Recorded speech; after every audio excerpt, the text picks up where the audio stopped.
we had to change the audio to come through a different device. Yeah, we can hear you.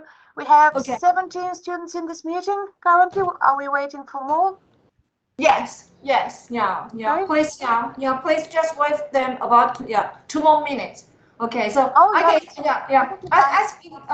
maybe I can just introduce DMU first. Okay, I introduce a little bit DMU first to students. Okay. Yeah. That would be great. Yeah. OK， 来，你要不要先跟学生讲一下 Maggie？ 学生还没。好 ，OK， 好，大家好，欢迎你们来参加我们今天的 DMU 的这个 Game Art 这个很有经验的一个 Teo 老师然后他会来举办这一次的这个有关于这个Game Art 的一个 workshop。然后也欢迎你们大家，如果说等到时候有任何的问题呀，可以也来在我们那里面呢，也可以来去问一下所有的老师。但是你们可能刚开始的时候，麻烦大家把你们的麦克风先关掉，因为这样子的话才会干扰到老师等一下要跟你们讲话的一些东西，好不好？然后我先稍微的介绍一下。DMU 告诉你们 ，DMU 它这一家学校呢，其实它已经有100多年的历史。然后它是从伦敦到Leicester 这个城市，大概就是1个小时到10分钟左右，大概60分钟到70分钟左右。它在伦敦以北的一个城市，然后它在市中心。然后学校它本身呢，其实是非常安全。所谓的安全就是城市很小，不会很大。但是呢，因为学校就在Leicester 的市中心。那里，所以你们非常的方便，你们可以好好的就是说可能在读书之外呢，学校的宿舍也在旁边，然后你们也可以说就在学校的附近那里呢，也有一些的超市啦、餐厅啦，然后还有那种700、800年的那种历史的一种做的那种 market， 然后你们都很方便可以让你们去采买东西，所以如果说你们今天是有意愿，然后去 DMU 去念书的时候呢，也会让你们省很多个钱，因为呢，学校的宿舍就在旁边，然后你们去到学校念书，走路5分钟左右就可以到学校。然后你们如果说真的到最后你们也想去伦敦去那边去稍微看一些展览的时候呢，你们大概只要花可以不用住在伦敦，你们可以当天来回就可以。所以你们可以省很多个住宿费，以及你们那些生活费。然后在学校那边呢，因为有700、800年的那种旧的那种传统市集，所以你们可以在那边买东西的时候呢，可以几个同学大家一起去 share 一些生活费，也都会很便宜。所以你们可以到时候就是好好的来看一下有关于这家学校的课程。那等一下 Teo 会介绍给你们很多的东西，那你们有任何的一些问题，到时候 Q&A 的时候也可以问一下。那今天我知道有一个同学，等一下会请 Teo 来帮他看一下 portfolio 的东西，所以你们之后如果说还有任何的一些问题，也可以跟那个一起的这边的 Maggie 联络一下，然后我们也都可以来好好的帮你们跟学校之间做一些沟通，好不好？好，那Maggie 要讲一下吗？好。各位同学晚安。请记得关一下你的麦克风哦。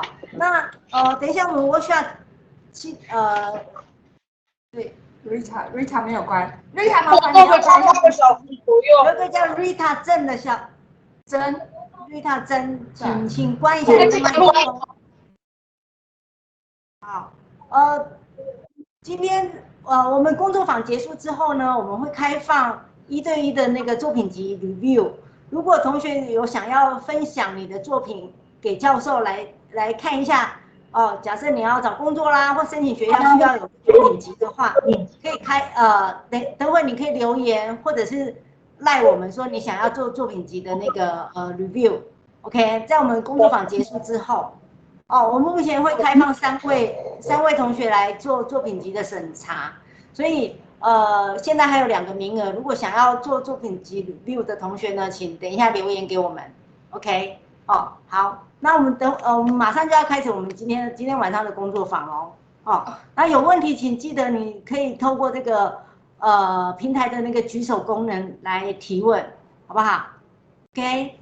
Okay, so Theo, it is your time now. Thank you. Yeah.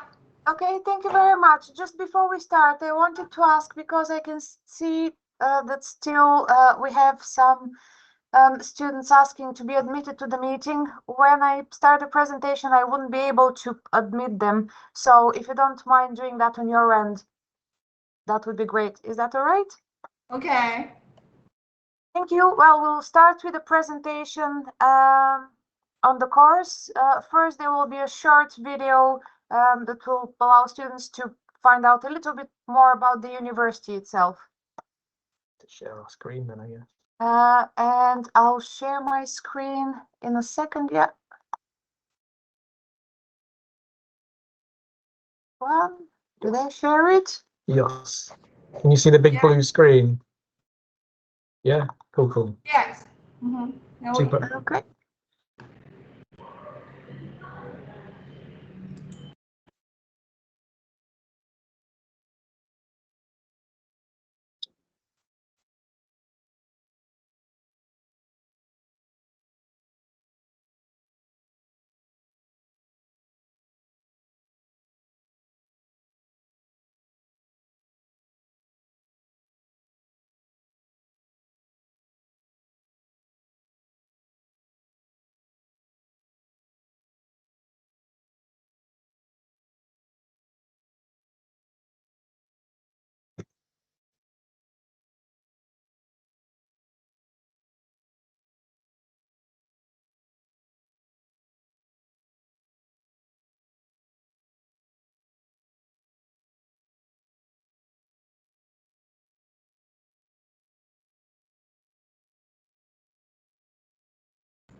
Theo, sorry, no song.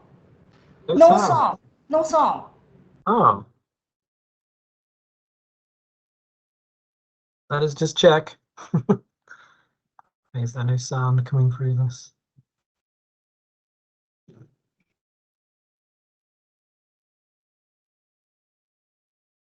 Just give me a second.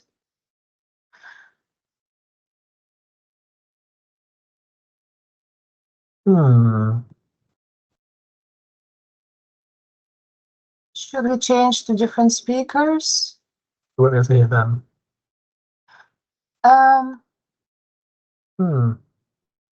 Interesting.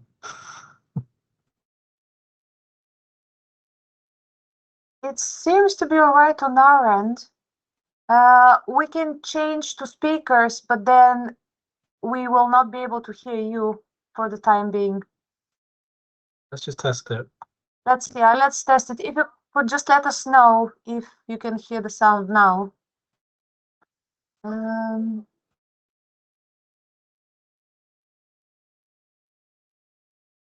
Second you walk on campus, it's just filled with smiling faces. Can you hear it now? Definitely helps you relax a lot. I do think there's nothing Any like a sound? feeling of independence. You feel like an adult for the first time. There's lots of support in place to help you feel sort of right at home. And Can we hear that? Did you hear it now? Back to this. Yeah. Are you able to hear it this time? Yeah. Well, Yeah. yes, I can hear song now, but the video doesn't play. So probably you just play video because there are some words on video, so students they can still see words. Okay. Sorry about that. Yeah, I don't know why it appears to be playing just fine on our end. It's probably a Teams thing. Yeah. It might be something that you need to change in your settings. Yeah, the little pips on the more on Teams, so you can change the way the audio is played. It's always fun with Teams. Where you have 3 dots right at the top saying more, if you click on there, you can get to the settings and then device settings. Just click on it and show them. Yeah, they wouldn't be able to see it. So And then the speaker things, you might have to switch speakers. You'll have the same thing. You probably won't be able to hear us at some point, though. Yeah. It does have text on it, so we can play it. Yeah. If they're happy for us to do that. Yeah. Are you okay for us to play the video with the supporting text? Yeah, I think probably you just play video first. Yeah. Yep. Cool. Okay. Yeah. Yeah. All right.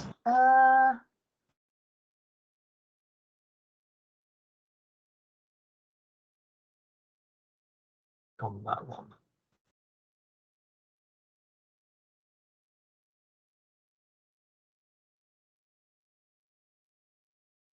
Is it? Yes. No.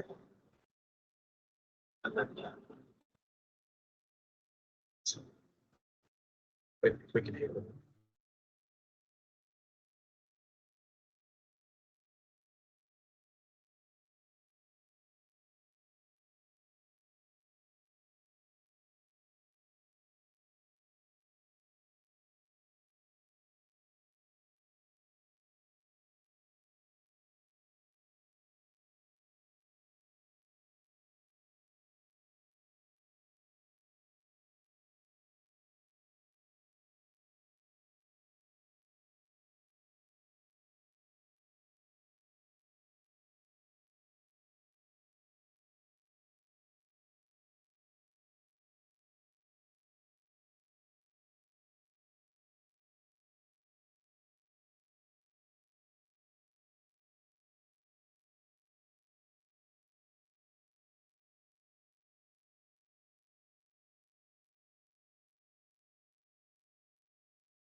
Okay, and that was the bit of the university. We are happy to send you the slides afterwards, so hopefully you would be able to hear the video.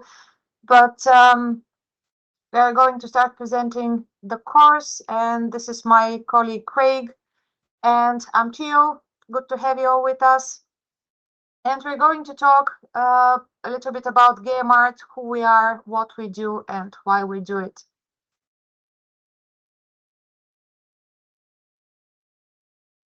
We are a very specific course that is designed to support and enable personal growth in sync with the development of professional skills for entry into the creative industries. And we are accredited by Screen Skills, which means that the course is not only giving you a recognized qualification that reassures you of your academic excellence. More importantly, it means that our content, our curriculum, everything we do has been inspected by not just Screen Skills, but their board of industry advisors to make sure that it's all relevant, it's all fit for purpose and in line with industry standards. And 2 years ago, we also received Unreal Engine Academic Partners status, and this is really an amazing recognition for the teaching excellence on the course and our content being relevant to industry standards, and also the amazing quality of our students' work. And this is us on the map there. Oh yeah, so part of the deal with the academic partnership is because Epic owns ArtStation now. ArtStation is a platform for artists to display their portfolios of work, sell content, and basically just mix and mingle with other artists around the world, really, with a global reach. It also has a learning feature, ArtStation Learning, as you can see here. Because of our academic partnership, the students get ArtStation Pro for free, I think for 3 years. Yeah. It actually extends 6 months over for when they actually graduate as well. But this gives them access to ArtStation Learning, which those courses may be our industry peers as well. It's a great tool for further study, to further do like self-directed study on top of the already excellent academic kind of skills that we're going through. So there's many of the benefits we've been awarded by this partnership, which we're really like proud to have, really. So just a few words, you might not be able to hear the sound, but just to give you a little bit of an overview of this video, we were approached by Epic asking us for some examples of our student work because they were putting together a student showcase, and they wanted to feature the best of the best student work worldwide from all the academic partnership institutions. And we are really proud that one of our graduates made the cut into that show reel. And we're just going to play the start of it, but it is available on YouTube if you wanted to see the whole thing. This is a host of the global student showcase. They're from all different courses and institutions. And countries, yeah. So it's quite a nice breadth of skill. And this is our. Yay!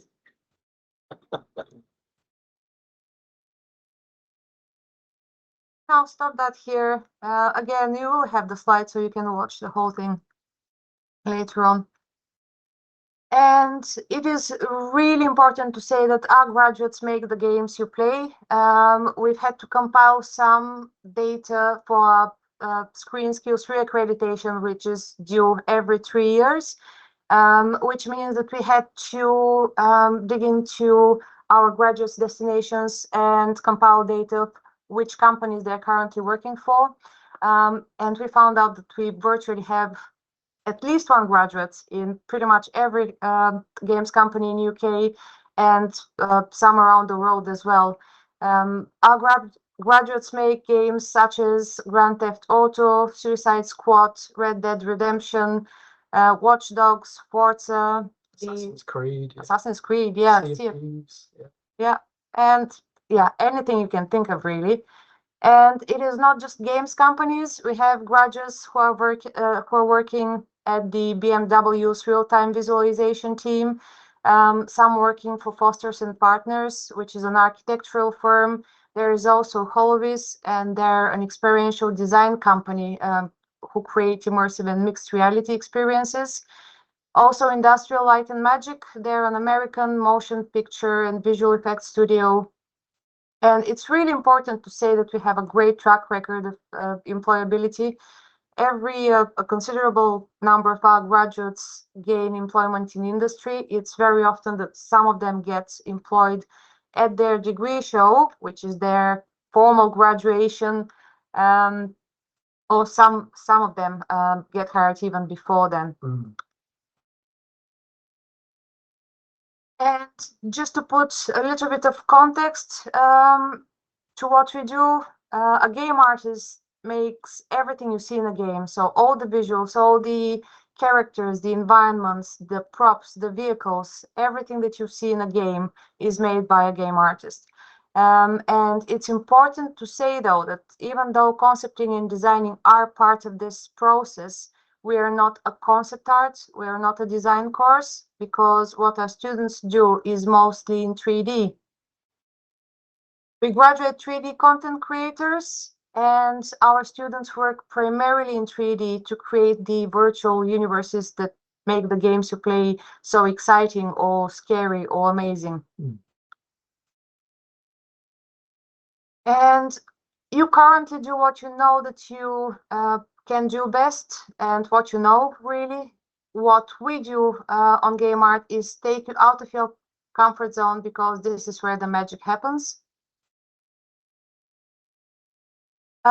In terms of how we teach our content, this from the start of this academic year, we have implemented a new model of teaching, which is a lot more student-centered, and it's focused on providing an excellent student experience and outcomes that are relevant both to the changing needs of education, of learners, and also the future of industry and society. Though the new model provides a more straightforward structure, so students learn one subject at a time rather than having to study a few different subjects all at the same time. This way, we allow students to engage with the learning materials in more depth, also give them the chance to work with their peers and their tutors more closely. This way, we're also more responsive to individual student needs. We have more time to spend with them and advise them. However, the learning outcomes and the course contents remain the same as we have had them for a number of years, ever since the course was founded. Obviously, we do update our content yearly, and we do that with great input from industry. A little bit of information on how the first, second, and third year are structured in terms of what they learn on the course. Year one is really about gaining knowledge of specific industry pipelines and effective processes.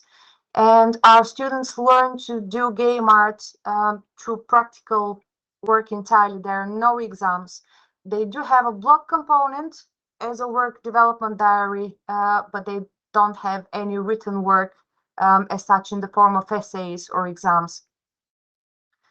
And the curriculum encompasses 3 different components that come together to shape the fundamentals that you need to establish in order to be able to develop in the area. So the 3D game production component focuses on 3D modeling fundamentals and creating efficient game-ready assets. It covers texturing and introduction to working in engine, and the content also includes exercises that are pretty short to develop skills and understand the tools and the processes that you need to know as game artists. The traditional art component establishes a solid foundation for the development of artistic skills. Students develop their artistic knowledge through looking at shape and form, composition, lighting, perspective, contrast, values, texture representation, and the content covers sketching, idea generation, and mostly observational drawing. And the digital art component, we want to? Yeah, so I might as well. Yeah, digital art component in tandem with the traditional art, it explores production of art processes, techniques, and tools, and provides an introduction to fundamental non-destructive workflows, so we can edit and iterate upon those processes in the design process. And also, as I say, in tandem with traditional art, goes into idea generation, iteration, and just refinement and review of work. Here's some examples.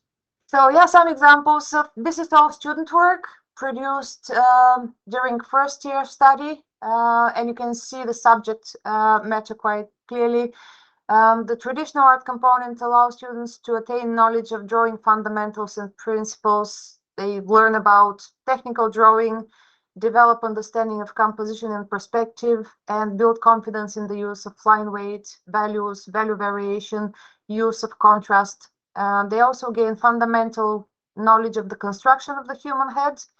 And we expect students to engage in research, to evaluate their progression, and to identify and address their weaknesses as well, to be able to develop their critical skills and problem-solving skills.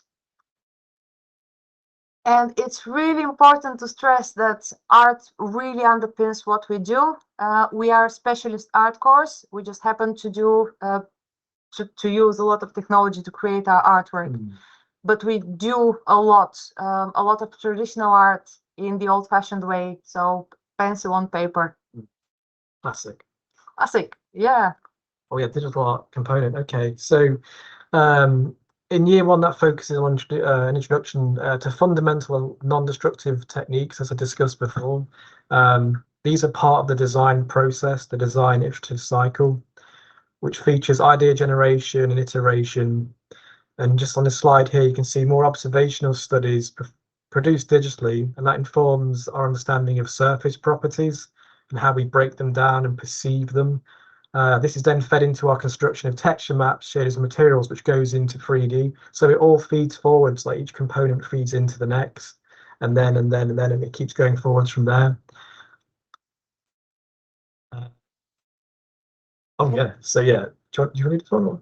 I did. Yep. Okay. So how that kind of works, and if you're wondering what the connection between the 2D and 3D is in the creative process, here we've got an example of a 2D to 3D iterative cycle. So everything starts with a sketch. Everything starts with idea generation and throwing ideas and see what sticks to the wall, essentially. And that is then implemented into 3D and reviewed and revised with your academic tutors to produce something that you've taken an idea and it becomes a cohesive 3D mesh at the end. And the reason why we have this graphic is basically to illustrate that in terms of the iterative cycle. That's what is in the middle, really. And yeah, it's just a revision of that that abides by the project outcomes, essentially. And again. And just to sort of sum it up, first year is about getting to know your tools, to understand the proper processes, the proper pipelines, go through series of practical exercises that are aimed to build a solid artistic and technical foundation. And by the end of that year one, you should all know how to make models that are efficient, game ready, and will function in a real-time game environment. It is also important to mention that game art is about communication. It is pretty much a team exercise. It is a requirement to work together with your peers, to communicate, to engage in discussions and peer reviews. And a little bit about year two. The structure of year two is similar to year one, but it focuses on advancing the student's skill set further. So while year one is very prescriptive as such, the second year is more about your decision making and development of problem solving skills. So for the game production component in particular, this means PBR, ZBrush, sculpting, and research of more advanced tools and pipelines and processes, your own research into software as well. The year then culminates in a project where students create an explorable environment as a group. And you will be given briefs that are very similar to the briefs you have in year one, but these briefs at second year are with real-world budgets and requirements to make sure that we are getting you ready for industry. You will use your own creative and aesthetic judgment, though, to give personality to your work. And this year is really about the development of your professional habits. As learners, you will be expected to become more independent and proactive. And this is an example by one of our students, Kieran Burke, his Apocalyptic Gun project. And this is the, and as learners in second year, you will need to use a lot of your own research into tools and pipelines. And we would expect you to become confident in advanced surfacing and shader construction. That's the main aspect of that brief, was to DIY weaponry. So you're looking at pre-existing things and trying to laterally bring them together to make a speculative weapon. So you're looking at existing things and repurposing those tools so it's authentic and plausible. And that's a phrase we say a lot in game art. Is it authentic and plausible? Surface properties allow you to convey that information. Year two offers a group project which focuses on the development of large explorable interactive environments using modular workflows. And you can view year two almost like a mini game where you need to set your own objectives and work to achieve your goals. And this is an example of student work we used to run these competitions in collaboration with the British Library. It was quite a few years, and our students always won the first place. Yeah. So yeah, I think that's probably why they stopped running them, because it was always us. They got bored. And the traditional art in year two focuses further on observational studies with more complex forms and expands a lot on composition, value, and color theory. Again, examples from second year student work. We do a lot of drawing with live models. The entire second term of year 2 is actually work with live models primarily, and this allows students to develop essential understanding of human anatomy and proportions. We do environmental studies as well and explore material and surface properties. We have a couple of really exciting environmental projects that students do enjoy a lot. One of them is the Victorian urban exploration team. Some students choose to work on a Jack the Ripper environment instead, because it's more exciting, obviously. And we have a task based on Chernobyl where students need to create their own apocalyptic environment. So the other side of that, the digital art element of the curriculum is going to challenge you to refine your design process for production. So building off what you've got as a foundation in the first year, we're seeing how you distribute like tonal range and values across an asset to make it more visually interesting. And you can see making sure that this asset stands out in a crowd or is in keeping with a narrative. Those values and those tonal studies then feed into color theory and how the colors pop, so that it makes things more punchy and authentic and plausible again. But it mainly focuses on that your designs and concepts must be fit for purpose to be handed off to a team or to be understood and extrapolated by another artist to be able to produce the asset. That's the test. Yeah, they need to communicate everything that needs to be there to a 3D artist. And again, there's some more examples of that. So that was a vehicle before. This is now a procedural environment that would use a series of meshes to construct the next level. And this is Ashley's work that he did for a Victorian scene, actually, yeah. A Victorian sewer system. And you can see they go to the nitty gritty. They go down to the very like construction of everything within here and how it works, the inner workings of those assets. Even down to collectibles. This is Ashley exploring different Victorian oil canisters and a range of those to find the best fit one for the project. And then on the next slide, this is the one they landed on, and it's got all the material considerations going back to those studies we looked at previously. The amount of edge wear that will be found on some kind of asset like this, even the specifications and dimensions for the asset itself. This work proves that they've understood this fully, and then they could feed this information to other game artists as well.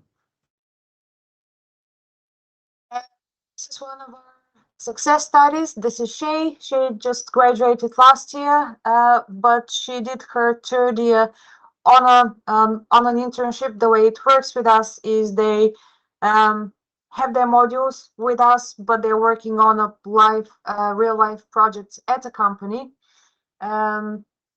And I'll just read what they say. They were based at Criterion, and now they've gone to work for EA.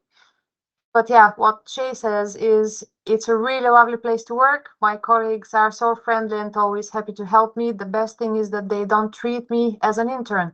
They treat me as any other colleague, and because of that, I feel like I'm having an impact on the games themselves.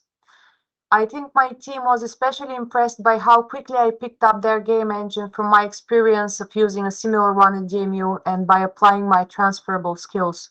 Yeah, very important. It is, yeah. And third year is highly focused on making students employable by fine-tuning skills and methodologies. It is very student-driven as well. It's fairly different from the first and the second year. And it really is important to understand the course structure as a holistic whole.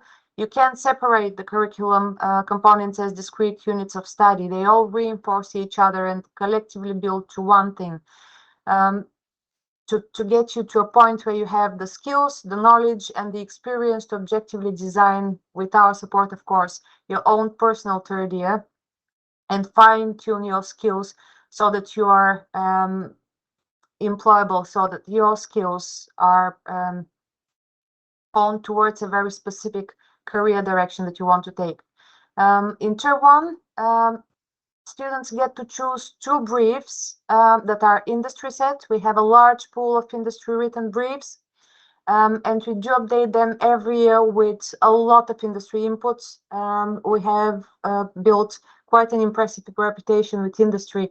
And because we have so many graduates working at companies, they're always happy to give back and make sure that what we teach on the course is relevant and give us examples of projects that we can set to students as real world briefs and specifications.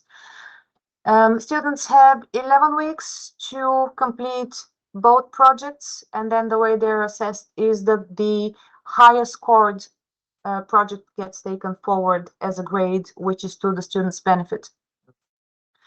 In term 2, they have their final major project, and this is the development of their own professional portfolio.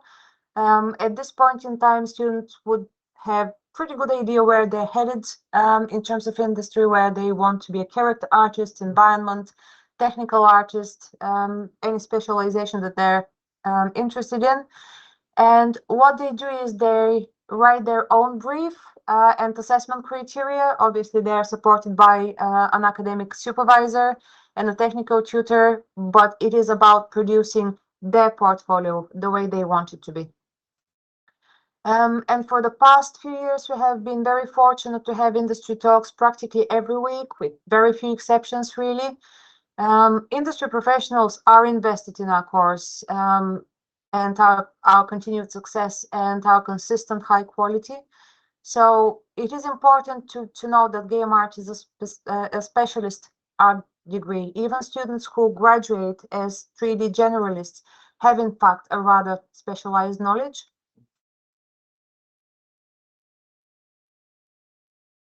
So to quickly recap before moving on to the portfolio requirements, game artists create credible, plausible, immersive worlds and all the visual elements in them.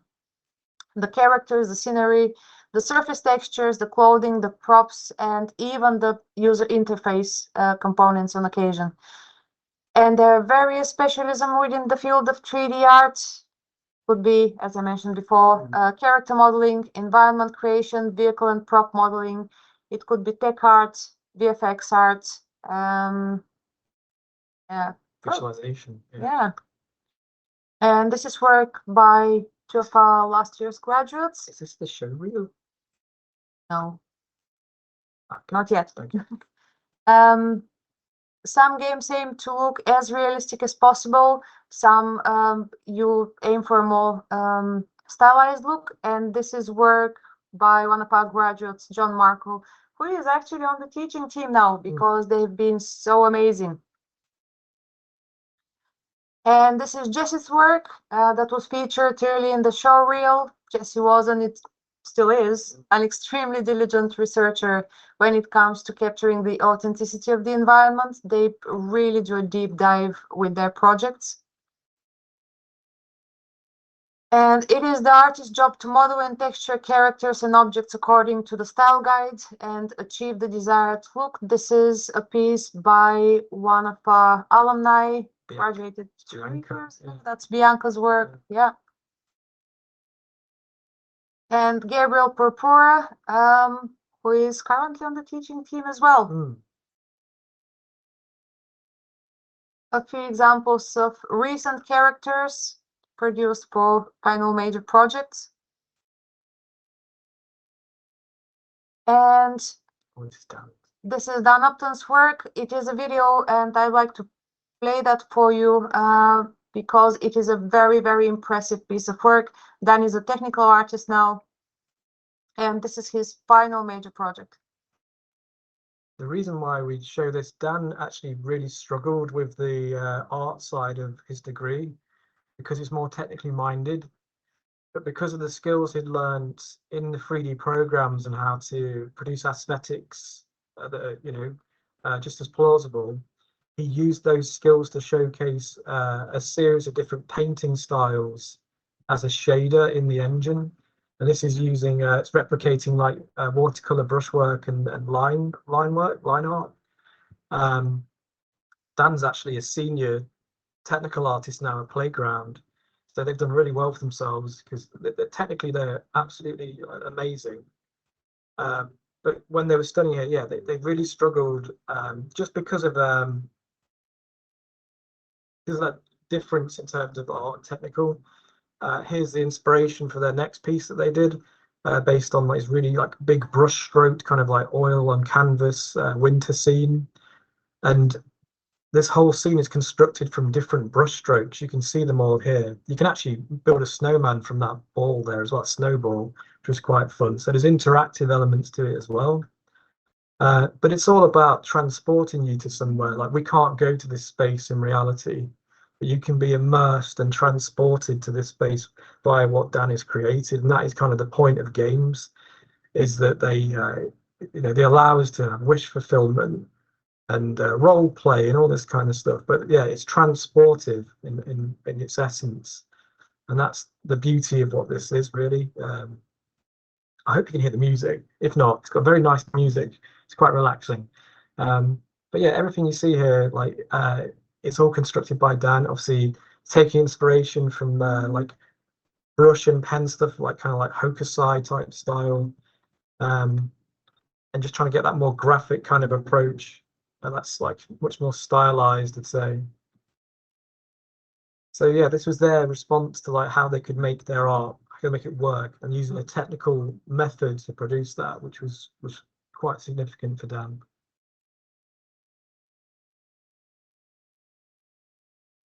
And these were all set in a gallery as well. It was a virtual gallery Yeah. where you can go to the painting. Go to the painting and you got teleported into the painting. It's quite funny.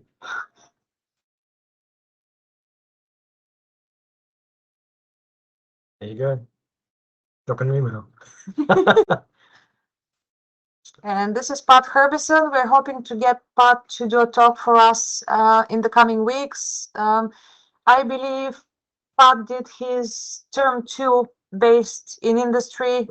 He did his final major project based in industry, and he just remained with them afterwards. Yeah. And this is Jake Waddington's work. Jake is a character artist at Playgrounds.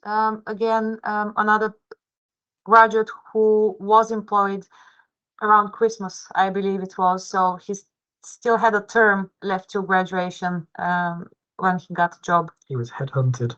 Yeah. He was headhunted, and actually I remember that a lot of industry people coming to visit us spotted him and really enjoyed looking at his work, and would make him an offer for an employment. And because he wasn't quite clear where he wanted to go, they took that as him being reluctant about the pay. So they kept raising their pay offer. And he ended up joining Ubisoft, I think, and going to Bordeaux. Ubisoft Bordeaux. Yeah, he did very well. And now he's moved over to Playground. I think is he working on Fable? Yeah. We're not allowed to say. But yeah, he did a talk for us. He's always happy to come back and do talks, particularly about character art. But like, this is also one of the examples of that authentic and plausible thing we talk about. He's not a weapon artist, but even his weapons have that consideration for the wear and tear of something. You know, the agency a human hand would have on the butt of a gun, all this kind of stuff. Everything's really well considered, and that's what makes our artists stand out, is how they approach and perceive these things, and then just feed that into their artwork. An example of a group project by 3 artists, that's Amber Jamieson, Jay Broderick, and Haz Bilal, who went on to work as a lighting artist on Dead Red Redemption as soon as he graduated. And I believe, what was it? He disappeared for a month. Oh God, yeah. So yeah, Haz was the only lighting artist on Red Dead 2 for a period of time. So when you do appreciate the lighting systems and that plausibility of the lighting in Red Dead, you can thank Haz for that, and he's one of our students. Yeah. Ooh. And this is more recent work. This is from last year's final major project. This is Peter Seifert with his project Black Bear. It was funny that Peter didn't. Peter found observational drawing very, very difficult, and he didn't enjoy it very much. He was very, very technical. However, he was saying that when he started working on his final major project, he finally appreciated what importance observational drawing has, because he had to figure out the scale of his robot, and he started drawing up his designs for the robot and comparing them to the scale of a person, and did that for the environment as well. This thing was massive. It was massive, yeah. And this is Luis Engel. He is now at Frontier. Luis also comes and does talks for us. He taught with us for a period of time as well. A solid artist. Yeah. And this is just Christians. Oh, this is a good Christian Victorian environment. Yeah, so this is made by one artist. Obviously, it's the Unreal mannequin, so ignore that. But this is that whole thing about one artist observing a space and trying to capture the vibe of a derelict Victorian house. So they really went into the research and explored spaces, not physically, that would be illegal, but they did loads of research into like popular culture and all this kind of stuff to find it and make it as accurate as possible, to get this kind of derelict kind of feel to it. Like say, just one person. So you can imagine if a team of people working on this, how extensive, that's why we get all these like glorious looking games, because they're made by teams, but one artist can do quite a lot by themselves. If they're motivated and eager enough. Yes. And this is the final project. How long ago was it? It was Max Bostock who was on an internship with BMW. The cars are not his. They have have designers creating the cars, but the entire environment was his final major project work. And Still Image really doesn't do it justice, because it was a massive environment where everything was interactive. You had the ripples in the canal and the leaves falling and the cars passing by and the bicycles, all of that. Yeah, it's all in VR as well. So there's certain technical specifications you're limited to in terms of VR. Everything has to get reduced, but it also has to look good because you're right up close to everything. And because of Max's imprint in that studio, they changed the way they develop their visualization from that point forward, which is why they kept Max on afterwards to help run their visualization department with them. So now they use Unreal Engine, whereas before they were using different methods to showcase their cars. Now it's all going real time. So we had a real impact in that studio. And from that point forward, it's all based on our students and their internship there, which one day we'd hope to redo because of like Brexit. It's currently on hold. We'll have to see what progresses there. But it was such a great impact to have on such a big, like prestigious company like BMW, and they loved our students. Most of their visualization department is ex-DMU like students. So and they're in Miami as well. Yeah, all over the place. Yeah. So getting to the bit that may be of more interest to you. Obviously, we do have some entry requirements, which our admissions team would know better than us. But what is really important to note is that we make offers to the course based on portfolio reviews. So it has to be a good portfolio. We do have a portfolio guidance. So the link will be in the PowerPoint. Of course, you could visit that. But in a nutshell, what is the reason for us to be asking for a portfolio? We need to know about your current skill level. We need to try and figure out what your potential is, your suitability for the course, and your creative range and interest as well. Most importantly, we need to have an idea of whether you have the fundamental skills that would allow you to do well on the course and to progress and develop well on the course. So the most important thing for us to see in an applicant portfolio is traditional drawing skills. And when we say traditional drawing skills, we mean drawing from observation, from life, not from reference images. We don't really like seeing anime characters or fan art because they don't show us your ability. Yeah. What we would like to see is what you can do in a traditional medium, looking at the object or the person. It would be good to have idea generation and demonstrate its development, how you come up with the idea, how you start refining it as a process to get it to a more finalized outcome. And honestly, your portfolio needs to show your interest in the area, because, and we'll be honest with you, game art is not an easy subject. You really need to invest yourselves. You need to be very motivated and very driven in terms of what you want to achieve. So if the area is not of interest to you, it's going to be a struggle. Anything worth doing is hard. Oh, absolutely. It pays off. There's value in all of it. It would be good to see an indication of your technical skills in terms of your understanding of perspective, technical constructive drawing, your understanding of composition, human anatomy, so portraits, figures. We will show you some examples as well in a minute. But also we need to see that you have that spark of creativity and that visual judgment that we would expect an artist to have.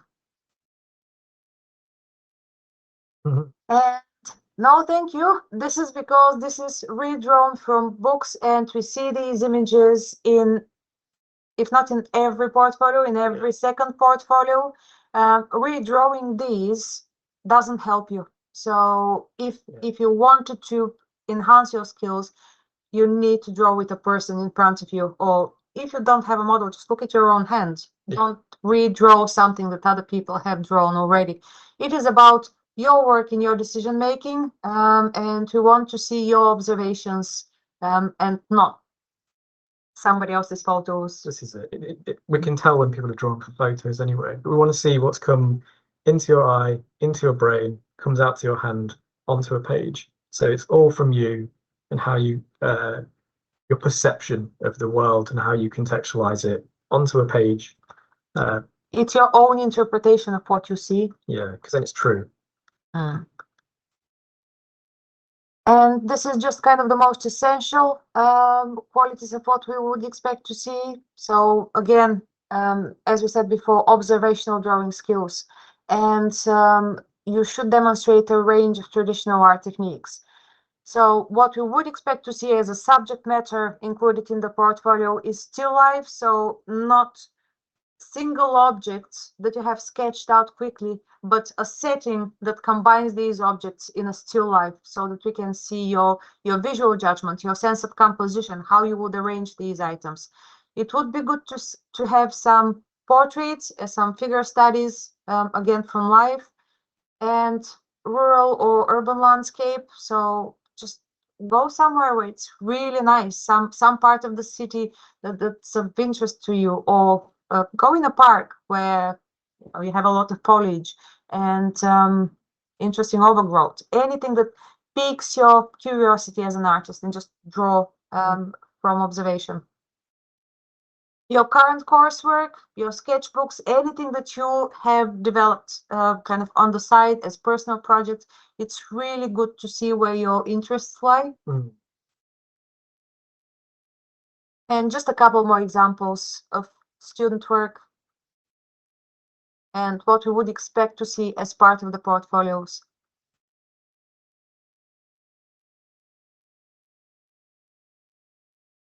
So again, anatomical studies, but these have been drawn from life and not from an image.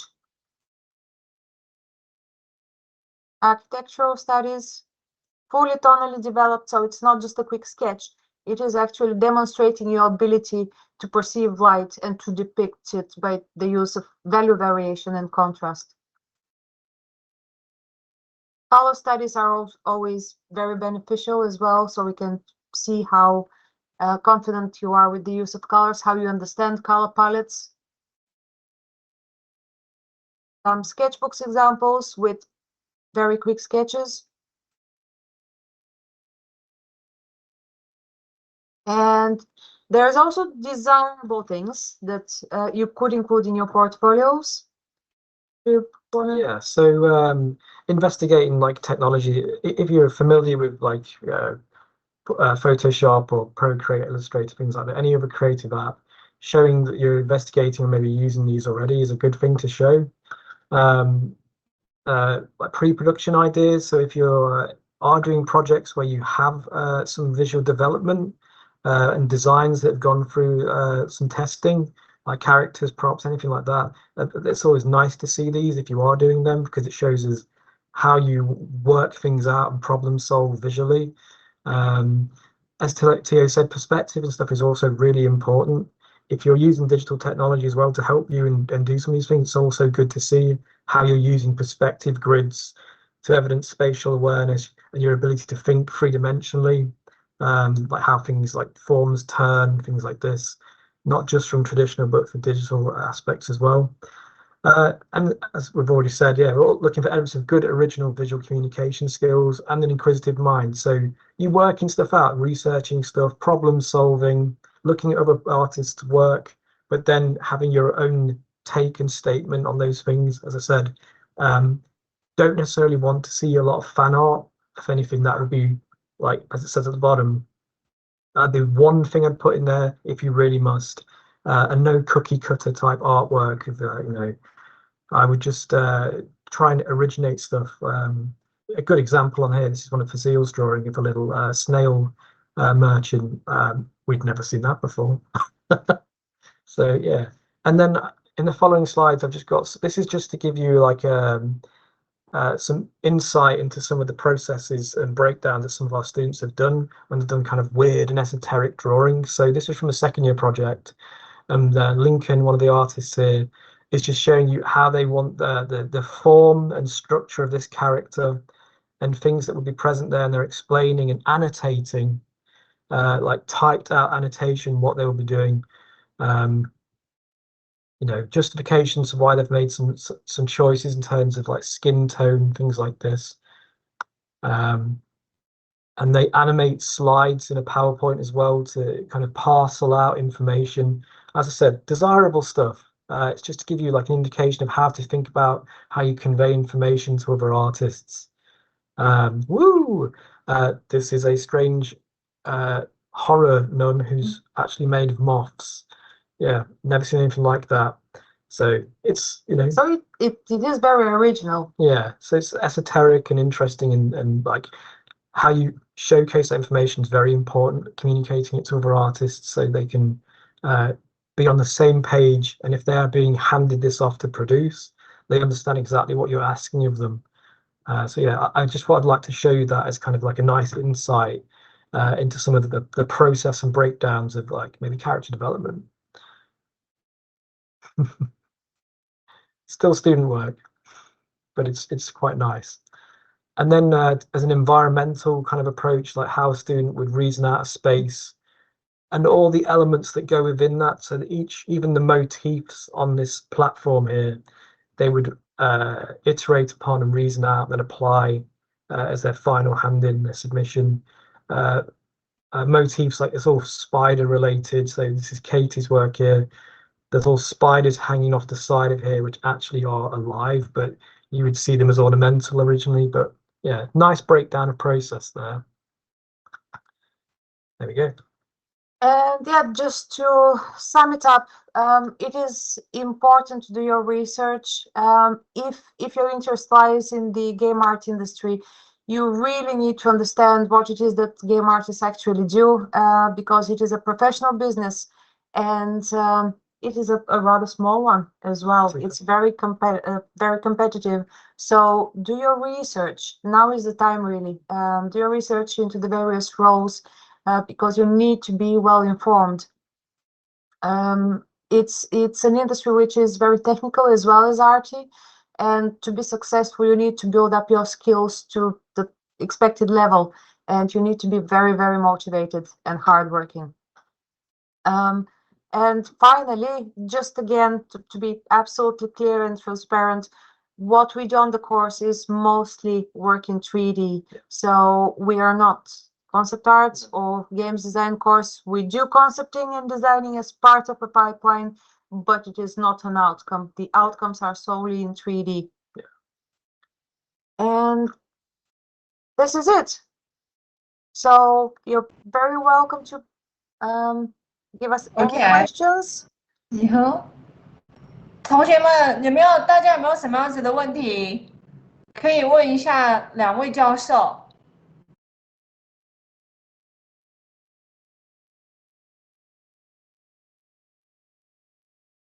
还是需要稍微那个哦？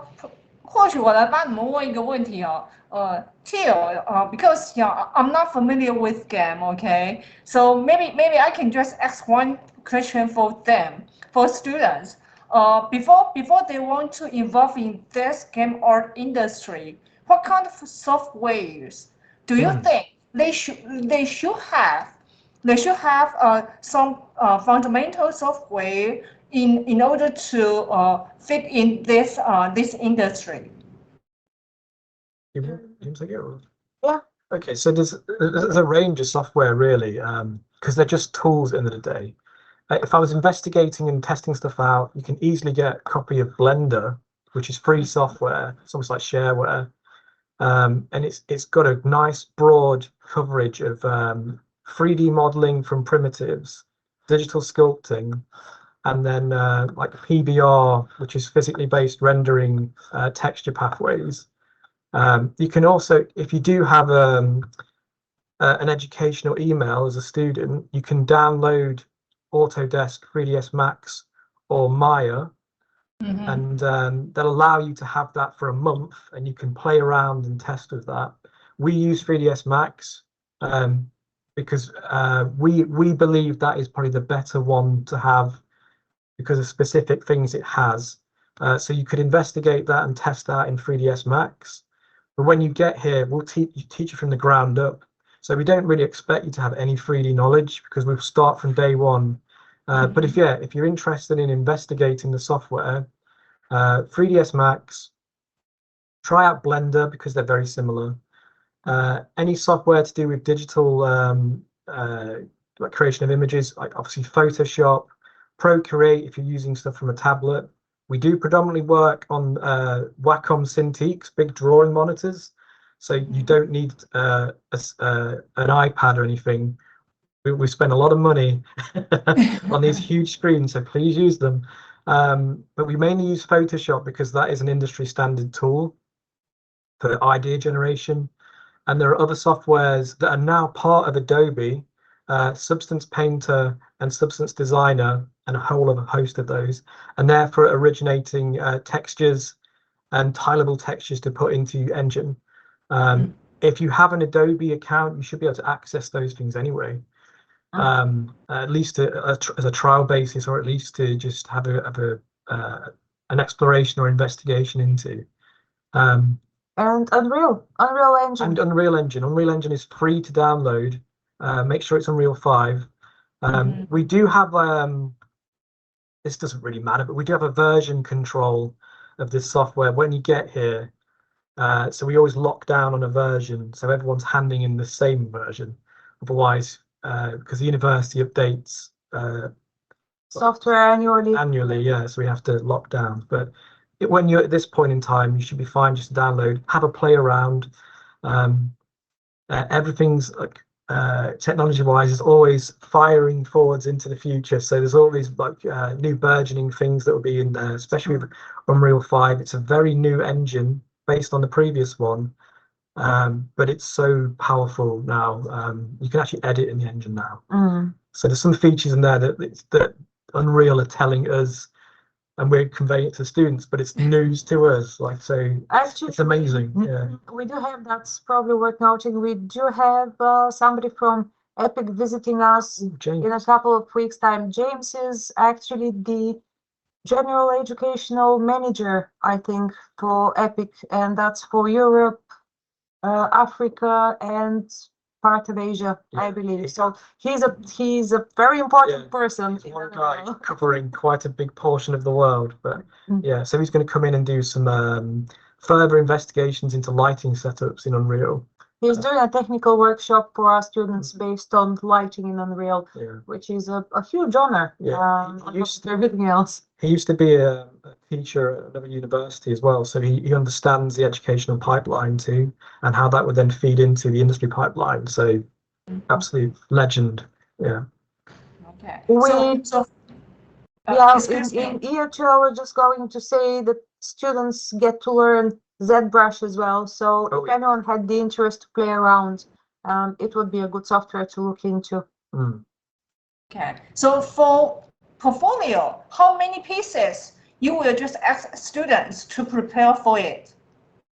Less, but of good quality is far better than more, but of poor quality, if that makes sense. So even if it's 5 or 6 pieces of work, but we have an example of a still life, an example of a portrait, example of a figure drawing, and an architectural study or a landscape, but developed fully tonally.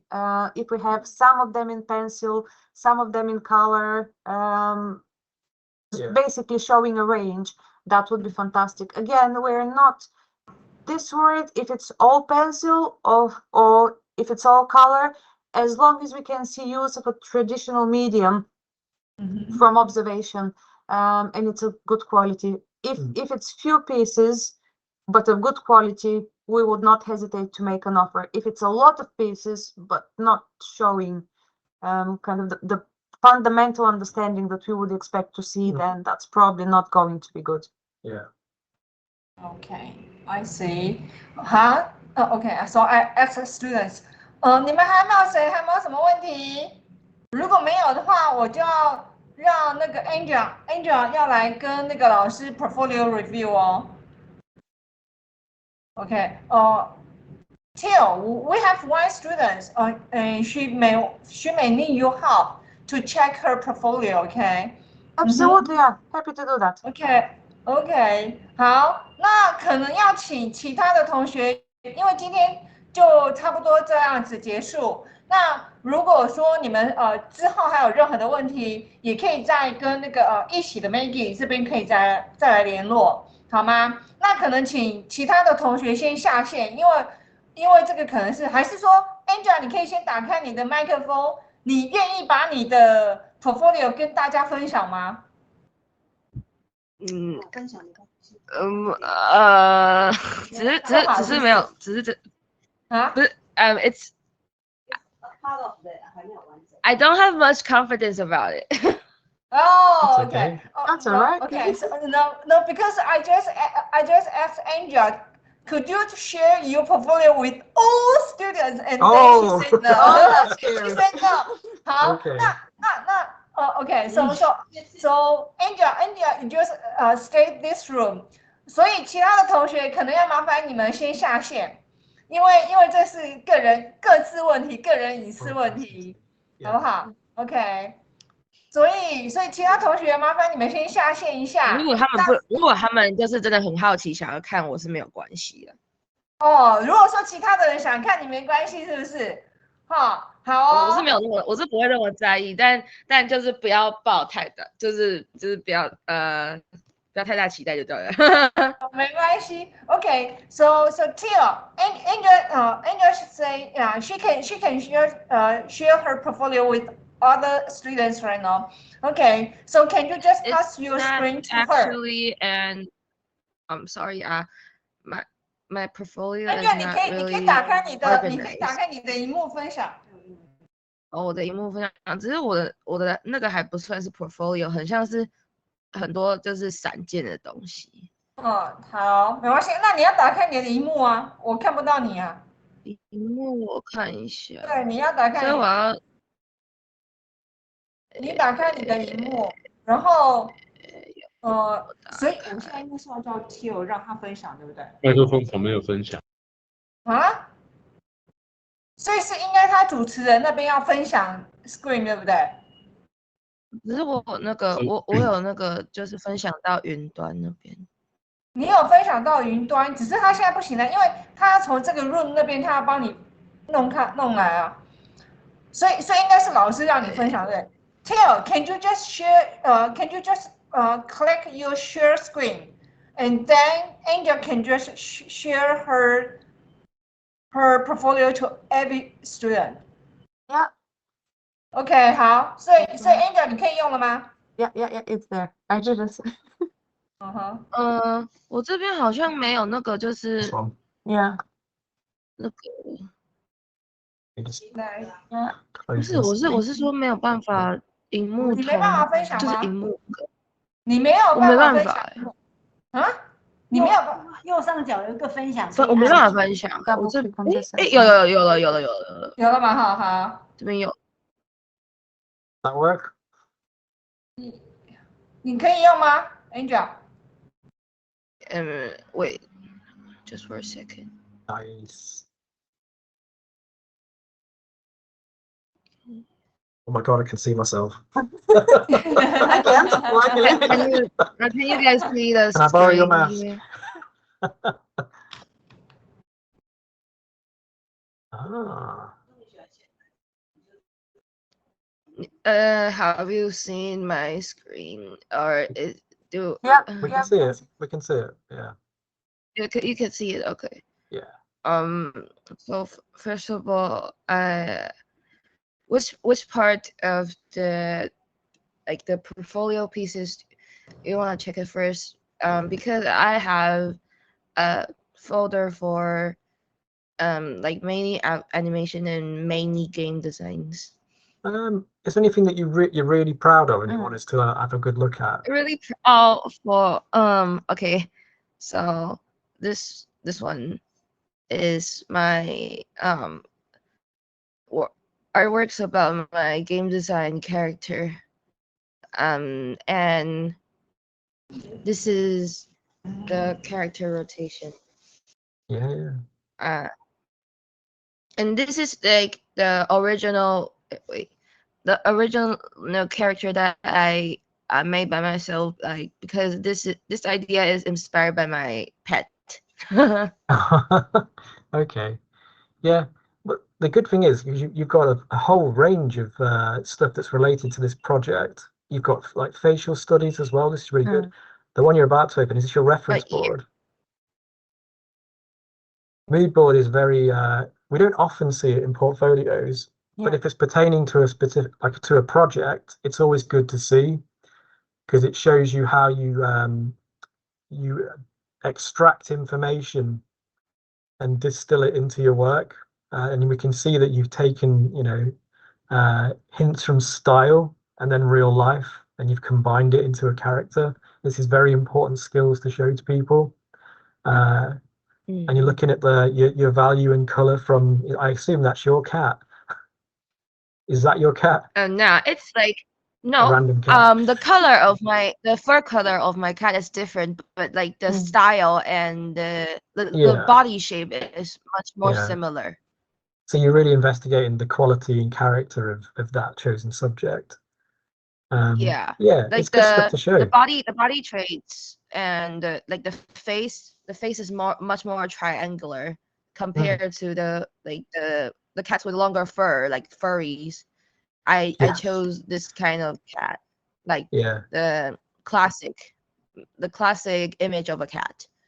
This is something I would actually build on further. So once you do have a project finished, there's no harm afterwards in terms of building on development or readdressing certain things. So because you're looking at facial features and like how you break down those forms, like saying you've noticed, you've identified that there is like more triangular shapes in a face. This is a really key observation to show to people, because it shows you understand shape language and form. And when you can understand that, you can start to play around with those things in proportion and get like more dynamic things, more aggressive characters, more like friendly characters, because your middle one there where you've softened the shapes, you've rounded them off. That's like a more like friendly and welcoming character. And then when we look at the one that beside it, where the ears have become more triangular and pointed, so really good investigation of shape language.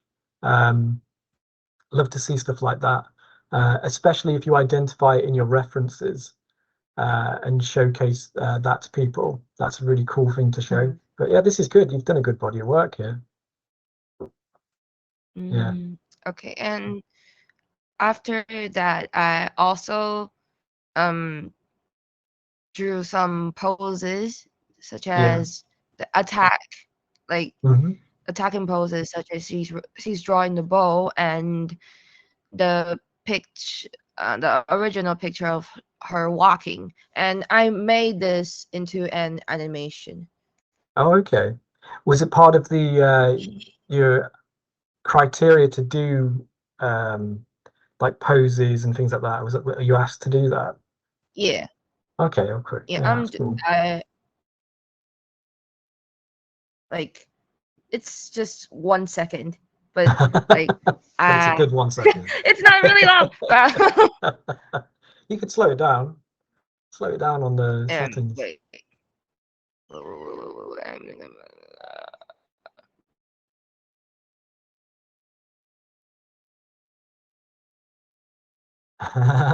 It's actually the walking of the cat. Yeah, it's fine though. It's a good thing to show because there's considerations for further things down the pipeline. We wouldn't predominantly be looking for stuff like that really in terms of animation. No, we don't need to see animation. It's always good. It's always beneficial. Good. Yeah, there's no harm in just having a look at it. It's showing you've got the extra mile. Yeah, this is it. If any opportunity where you show you're pushing yourself and your understanding of certain fields of like industry and art, always good to see. Weapon design as well. Weapons are really hard to actually design because they get moved around and stuff, you know, they change, but a lot of them exist and we can reference them.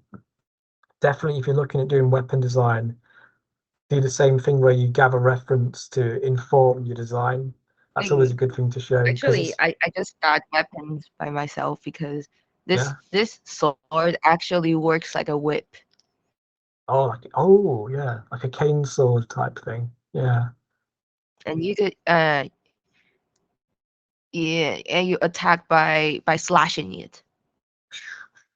Yeah, that's cool. Yeah. Yeah, I can see why you did it.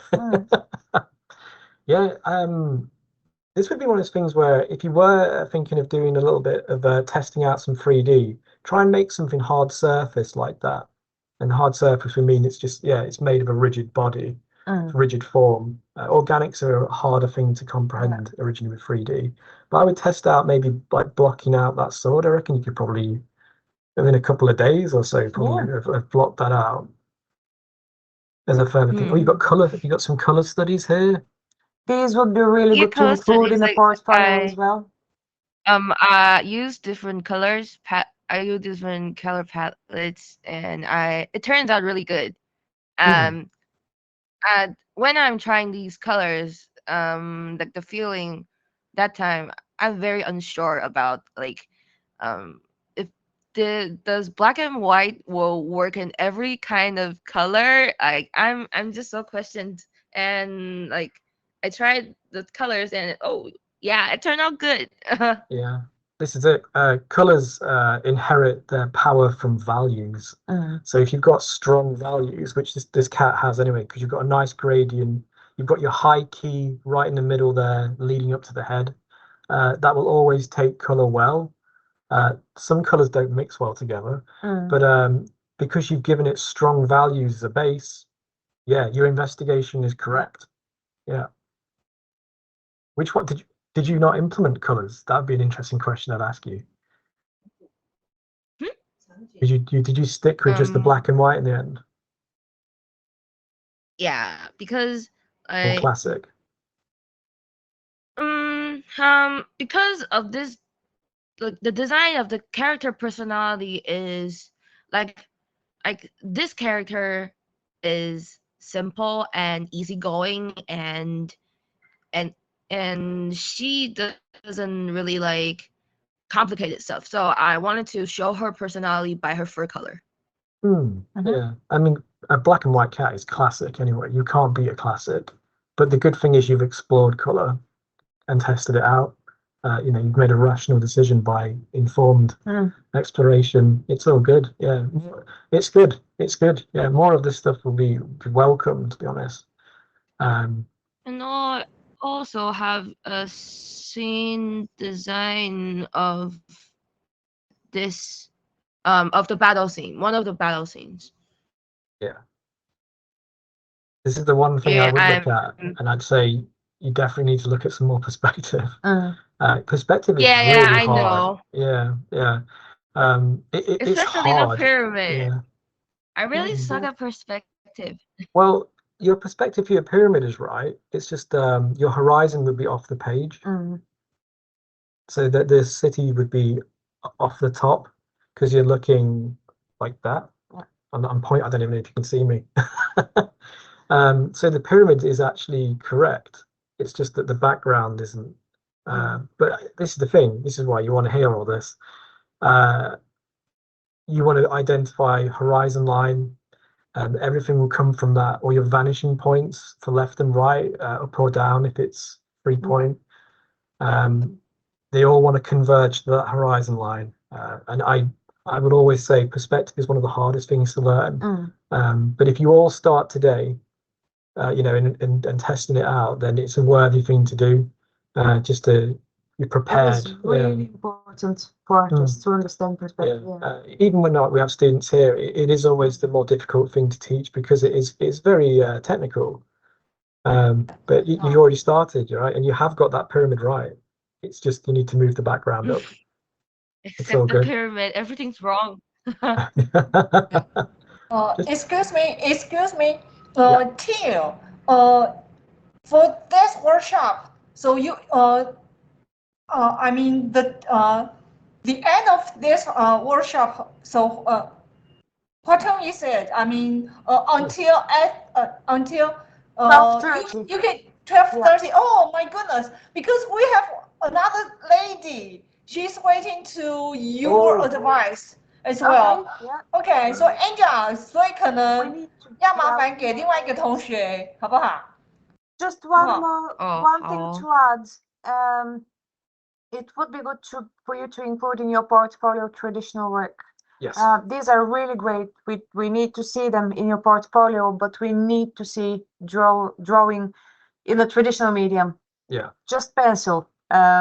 Or if you prefer color, that's fine. But we need to see your traditional drawing skills as well. So that might be something that I would encourage you to look at and just put together a setting with a few simple objects and draw that. Yeah, or studies of things, anything that you think will hold your interest. Do like some nice studies of. Was it Anya? You could actually it's a German name, but actually it's a German name. So I'm free that if anyone pronounce it either way. I just want to thank you for sharing your portfolio to everyone. It was really brave of you, and I really appreciate you doing that. Thanks. Okay, so Angela, 我现在换另外一个同学。Okay, so Theo, can you just click the chat room? There's one link. Chat room, there's one link. So you just click it and check. Do you want us to keep the screen on? Yeah. Okay, sorry. Cheryl, 可以跟大家分享吗 ？Cheryl. Are they okay for us to share? Yeah. Yeah. Okay. Yeah, I think so. Cheryl, 他没有回答。Cheryl 在线上吗？ Ooh, psychedelic.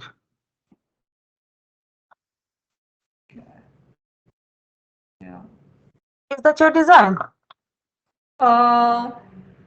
This lady, she wants to apply for animation or game. Okay, so she wants to listen your advice.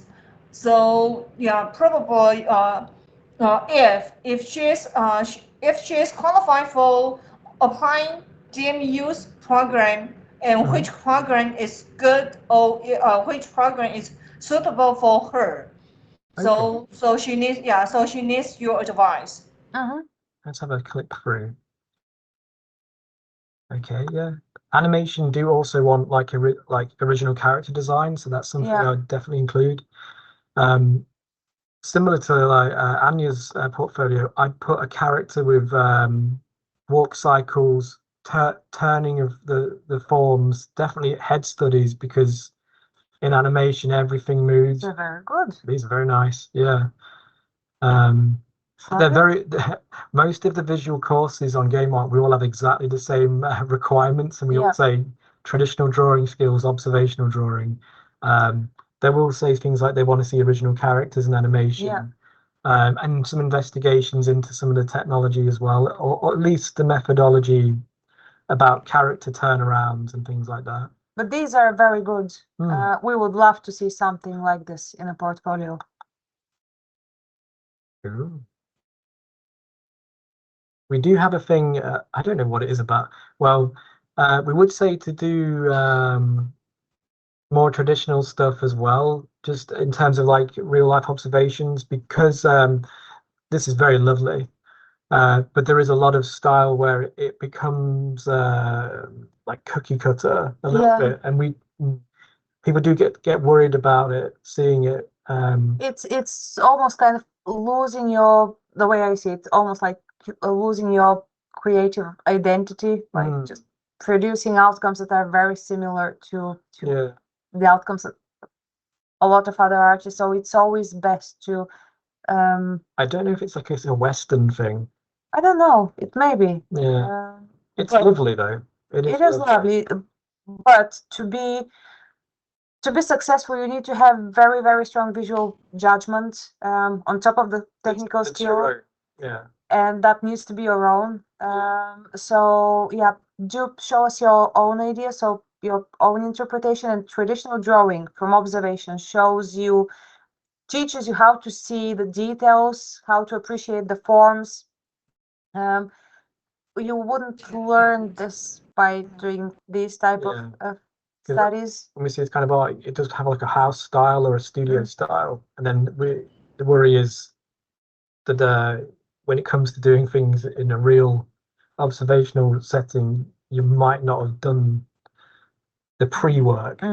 But it is very nice. It is a beautiful piece, yeah. I can't speak for animation myself, but I know they do have a thing about fan art and stuff. Yes, their requirements would be pretty similar to ours. They wouldn't really be keen on fan art. It would again be drawing from observation. I'm assuming you're doing some kind of graphics as well. Yeah. Ooh. Is this a print, or is this it's a photo. Is it? I just gotta think. Yeah. I think when you do collect a portfolio, I'd annotate a lot of the content as well to, give it a title, say what it is. Just tell us what it is that you have done. Yeah. Because this is cool because it's it's a mix of media. It's actually, we also don't mind seeing physical sculpture. That tells us a lot about someone's hand to eye and how they think in 3D. Same as like doing a 3D object as well. If you have done something and you've sculpted it by hand, it tells you a lot about how you interpret things. Yeah, it's very cool. Ooh. Oh man, there's a lot going on here. This reminds me of animation stuff downstairs. I think this would be a piece that would be good to include for animation portfolio. You could do some like keyframe breakdowns, like storyboarding. That would be quite a good thing, breaking down of a scene, storyboard it out, like key shots, stuff like that. They'd appreciate that, definitely. This feels like a key shot. Yeah. Yeah. Really nicely done. Yeah. So even when you draw digitally, it would be good to see something which is more your own. We would definitely prefer something like this, like the previous character you did. Yeah, I think we only have 1 minute till. Okay. Yeah. Okay. We'll just make it very quick. We'll blast through it. Video. It's a quick one. And just feedback for everybody. Make sure you organize your portfolio in the way you want it to be seen first. So organize the pages from the work that is priority, so that it's not in a random sequence, but it's all like, this, then this, then this. So it's sequential. Yeah, that's very cool. Yeah, you've got a lot of stuff. Yeah, you should definitely have a look at animation. Yeah. Some very cool things here. Yeah, they'll probably want to see this portfolio. Oh, definitely, yeah. as I say, put it in an order that you want everything to be seen, you know, priority first. I would suggest have a look at actually, just before we go, you probably have this, but I will put in the chat for you the links to our webpage and animations webpage, because it is really your choice what you decide to go for, and it should be where you're most interested, really. We've got 1 minute. Lid.